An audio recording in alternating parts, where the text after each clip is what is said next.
In a recent couple of videos, both Peter McKinnon and Jared Poland of Fronos Photo have made some videos about whether or not photographers especially should be using smartphones to be taking photos. Mostly professional photos. It has become very, very popular lately, where photographers have been using our iPhones for videography, photography, some even on some paid jobs. Now I don't know about you, but if I hired a photographer and he showed up or she showed up and then they pulled out their phone and that's what they were going to use, I'm sorry, but I would send them home. Okay, and this is coming from someone who loves using my iPhone 17 Pro Max. I use it for video. I actually shoot some videos for my YouTube channel on it. I definitely take a lot of photos of my pets, family, both snapshots, as well as trying to be a little more artistic. Definitely not professional photos, meaning I'm not trying to, I don't get paid for any of them. So I'm not doing any paid jobs with my iPhone. But it does take amazing photos. Now, whether you are a seasoned pro or just an amateur, are smartphones really taking over from actual professional camera equipment? I mean, even your typical point and shoot cameras are going to shoot better photos than your iPhone. I mean, it'll be close, but with all the technology behind some of these cameras, there's a reason why these cameras are dedicated cameras for photos and or videography. So basically, should you leave your heavy gear at home and just take the camera that's in your pocket, or should you still keep that heavy gear and keep taking photos with your camera? Now, definitely smartphones have come a long way. But you know what? When you actually compare apples to apples, or apples to oranges actually is what it would be, your photos from your camera, like I have a Canon R5 Mark II. I'll tell you right now, my iPhone 17 Pro Max, which is the latest and greatest, those photos do not compare to my Canon R5 Mark II. Now, the reason these videos came up is that there were some photos taken on the Artemis 2 space trip to the moon, going around the moon, and there was information that came out that said that they not only took a couple of Nikon cameras, a mirrorless, which was the Z9, I believe, then they also took a couple older DSLR cameras, but the photographer or the astronauts have been trained on these cameras for well over a year. So even though they're not photographers, they still know what they're doing with those cameras. They may not be very good at setting up a shot or whatever, even though some of these photos are amazing looking shots and composition is really, really good.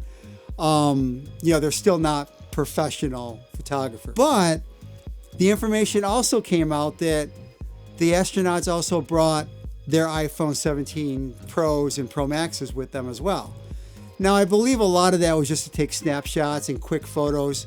The old saying, the best camera is the one you have on you. And that's, and that still holds true. If that's all you have is your iPhone on you, or your Samsung S26 or whatever it is, yeah, that is the best camera because that's the only one you have. But does that mean that those photos are professional quality? They are great quality. The average person is able to take some amazing photos and video with these things, but computational photography and videography, for that matter, can only go so far. It actually looks digital in a lot of ways. There's ways of setting up the settings in your apps and stuff, in your camera apps, where you can make it look less digital, but still your dynamic range isn't as good. The things you can do with a professional camera still supersede what you could do with a phone. Okay, and again, I have to keep repeating this, but this comes from someone who loves his iPhone. I promote using your phone for photography and videography. I have videos on this channel showing you how to set up your iPhone camera, how to take photos with your iPhone camera. I mean, and also gear for your iPhone camera to take more, quote, professional looking photos. But I'm also realistic. It's not going to compare to these professional cameras. Whether you're shooting a Canon, Sony, Nikon, the latest mirrorless cameras, they are way better than what an iPhone could do with computational photography. I mean, let's face it, the sensors in these modern cameras are way bigger, way more sensitive than the little tiny sensors you find in your phone. Now, do those phones take amazing photos for what they are? Hell yeah, they do. They take really good photos. I mean, the average person, they probably can't tell the difference. I mean, unless I were to actually teach them what some differences to look for. But if you just show two photos, one from a regular dedicated camera and another one from an iPhone, pretty much the average person is not going to tell the difference. Professional photographers, there are some that really aren't that good, and you know what? They may not even know what these cameras or the photos would be, which camera they came from. But most photographers, I think, would be able to pinpoint which photo was real, i.e. professional camera, and which camera was from a phone. Now, using a smartphone also can lead to some digital clutter, all right? I mean, think about it. You take these digital photos with your phone and they go into your camera roll in your Photos app, and that's where they go to die. I mean, think about it. How many times have you actually gone back in your Photos app and actually used some of your older photos? Usually you post some of the ones, the ones when they're recent, on social media or whatever, and then you forget about them. You don't print them out. Heck, most people don't even back them up.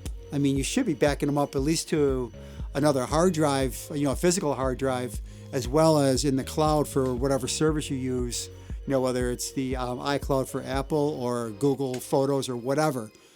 You should have multiple backups for your photos. I mean, they are your memories. But I mean, I know Peter McKinnon was talking about that he actually went and completely deleted his photo database. Yes, he backed it up. I mean, he's not stupid. He's not going to completely delete all his photos.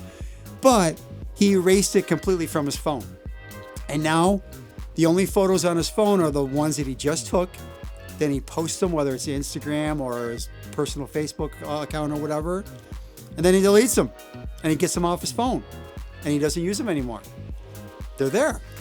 Okay. And then any photo that he wants to keep, whether it is maybe a professional photo, product photography or whatever, or even something to be posted to social media, but just something a little bit better quality, something more than a snapshot, then he'll use his regular camera. And even then, he said for video, he's just using a Canon, the new Canon, the V1, I think it's called. I mean, that's just a point and shoot camera. And that's what he's using for a lot of his YouTube videos. He's not even using his R5 or his R1 or any of those professional cameras for that anymore. Because these cameras have gotten so good. They're so good. So, digital clutter. I mean, most people, again, they have memes, they have screenshots, they have receipts, everything in their Photos app. Nothing is organized. And if I asked you to go and try to find something, most of you probably wouldn't be able to do it, myself included. So think about that. Go take a look at your phone. Tell me I'm wrong, because I'm probably not wrong for at least 99% of you.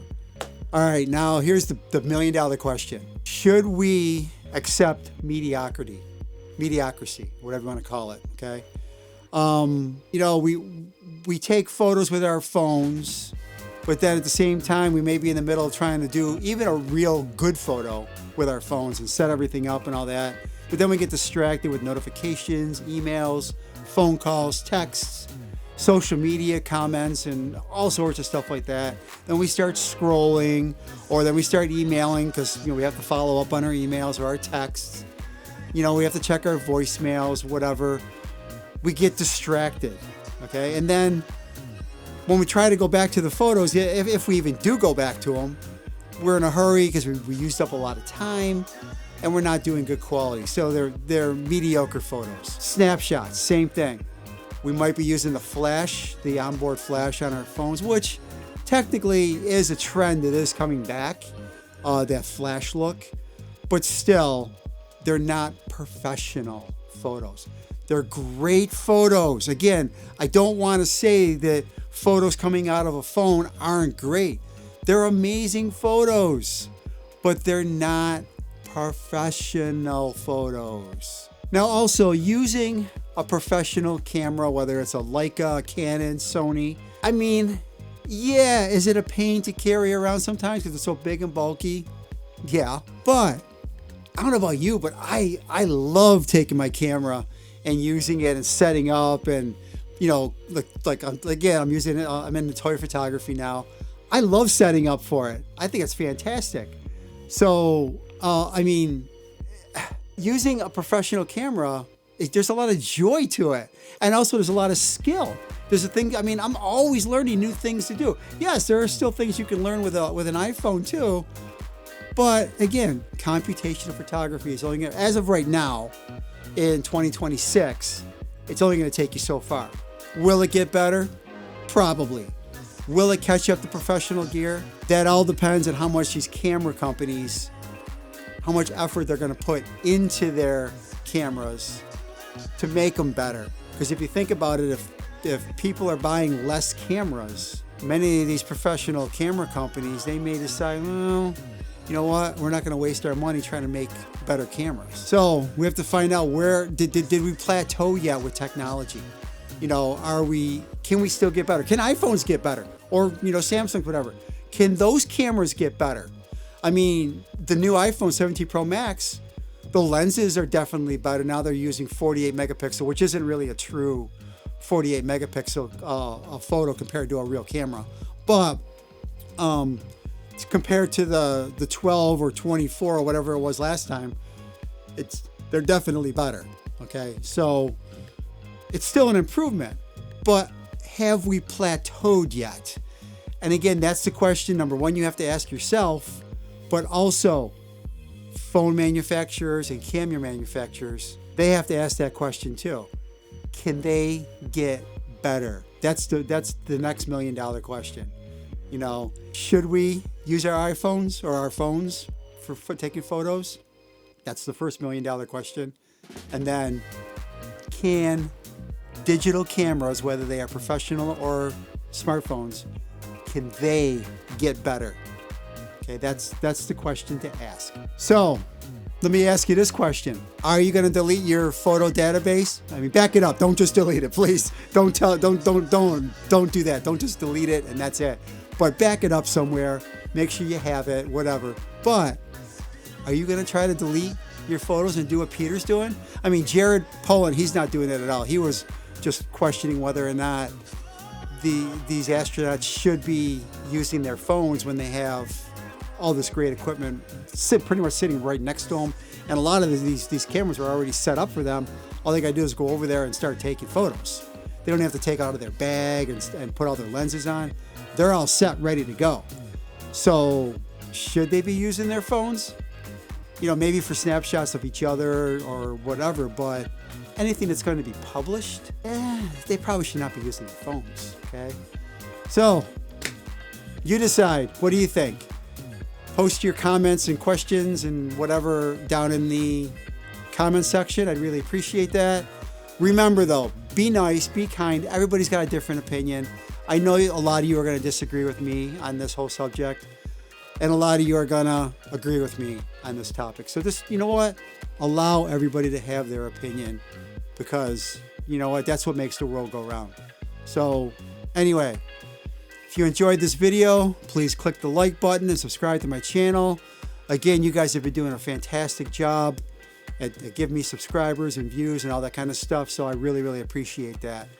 So don't forget to subscribe too.